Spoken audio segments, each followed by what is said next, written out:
మన Varahi sales grand festive celebrations ప్రతి 10,000 రూపాయల కొనుగోలుపై ఒక బంగారు నాణెం ఉచితం. ఈ ఆఫర్ జనవరి 15 వరకు మాత్రమే.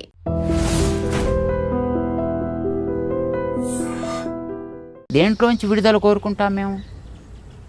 ఇప్పటిదాకా కర్మ బంధించి ఉంచింది కనుక కర్మబంధంలోంచి విడుదల కోరుకుంటాను. మనకి స్క్రిప్చర్స్లో వేదాల్లోనూ కర్మబంధం తొలగడమే మోక్షం అంటే. కర్మబంధం తొలగిన తర్వాత వాడికి ఇంతకంటే గొప్పదైనటువంటి భగవంతుడి యొక్క సాన్నిధ్యం లభించి ఆ భగవంతుడి దగ్గర వీడికి ఏదైనా ఒక మంచి యాక్టివిటీ లభించడం అనేది కూడా దాంట్లో పార్ట్ అన్నమాట. సో వాడికి నిజంగా కోరిక అనేది మనిషికి మొట్టమొదటి ఏర్పడితే ఆ కోరికని బలవంతంగా పొందాలి ఏదో రకంగా అనేటువంటి ఒక పట్టుదల ఏర్పడితే దానికి మార్గాలు రకరకాలుగా అన్వేషిస్తాడు. దానికి ఇప్పుడు తులసీదాసుకి తన భార్య దగ్గరికి వెళ్ళాలి అని అనిపించింది. అతను ఈ భక్తుడిగా మారటానికి పూర్వం ఆవిడ ఎక్కడో పక్క ఊళ్ళో ఎక్కడో ఉంటుంది, ఇతన్ని ఎక్కడో ఇంకో ఊళ్ళో పెట్టారు.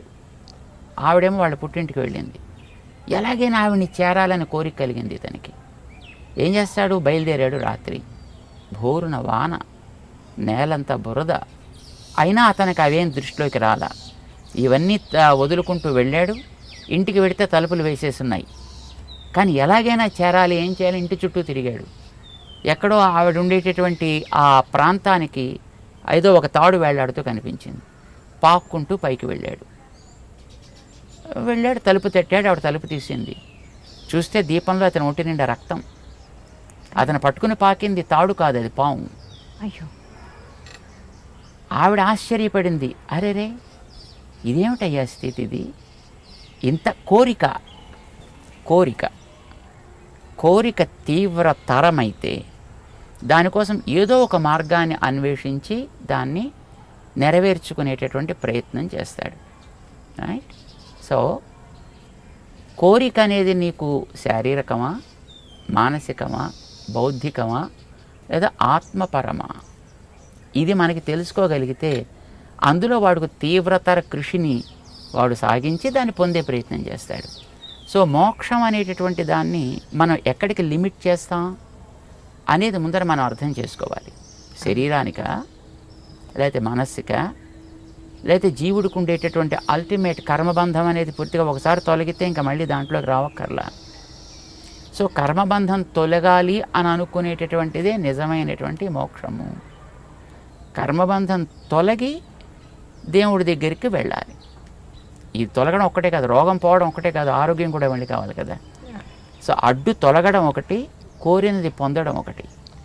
సో ఇవి రెండు మోక్షము అని అనుకుంటే దాని యందు నీకు తీవ్రమైన కామమే లేకపోతే దానికోసం నువ్వు ప్రయత్నం చేసేటటువంటిది ఏమీ ఉండనే వస్తే వచ్చే, పోతే పాయ్. That never makes anybody to attain anything. అంచేత ఆ కామము తీవ్రతరం అయినప్పుడే వీడు కోరుకున్నటువంటి మోక్షంలోకి వీడు గామి అందులో వెళ్ళగలుగుతాడు, పయనం చేయగలుగుతాడు. పయనం చేస్తే ఈవేళ కాకపోవచ్చును, ఇమీడియట్గా పొందలేకపోవచ్చును. చంద్రుడి మీదకి వెళ్ళాలని చేసినటువంటి ప్రయత్నం అమెరికా వాడికి 10 ఏళ్ళు పట్టింది, బట్ వెళ్ళాడు.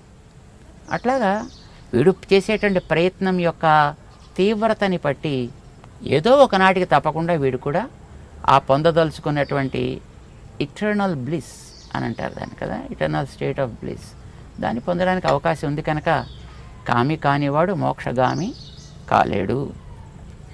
నా ప్రశ్నకు సమాధానం దొరికింది స్వామి.